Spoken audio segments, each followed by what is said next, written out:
Des lumières dans la nuit, des sourires et une joie partagée. Sur la place de la Liberté à Tripoli, les Libanais savourent leur victoire. Après 13 jours d'un soulèvement populaire inédit, le Premier ministre Saad Hariri a présenté sa démission. Mais les manifestants ne sont pas dupes, la bataille est encore loin d'être gagnée. Nous restons ici, nous allons résister et nous ne quitterons pas la place tant que ces systèmes corrompus ne seront pas complètement détruits et ces gens poursuivis en justice.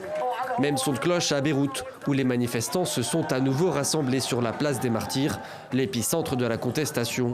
Tous sont bien décidés à continuer la mobilisation, car ils le savent, la démission du Premier ministre et de son gouvernement n'implique pas obligatoirement la tenue d'élections anticipées. La balle est dans le camp du gouvernement et nous savons ce que nous voulons, un gouvernement de transition, des spécialistes et des personnes bien informées, capables de prendre en charge principalement l'économie. Et après cela, nous pouvons organiser des élections législatives anticipées afin de pouvoir changer le pays étape par étape.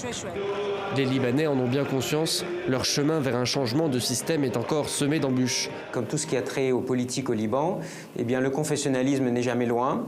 Et donc ce confessionnalisme, effectivement, est toujours remis sur le tapis lorsqu'il s'agit d'exprimer des opinions politiques ou de contre-opinions politiques et d'essayer, bien évidemment, de porter une classe politique à une certaine redevabilité.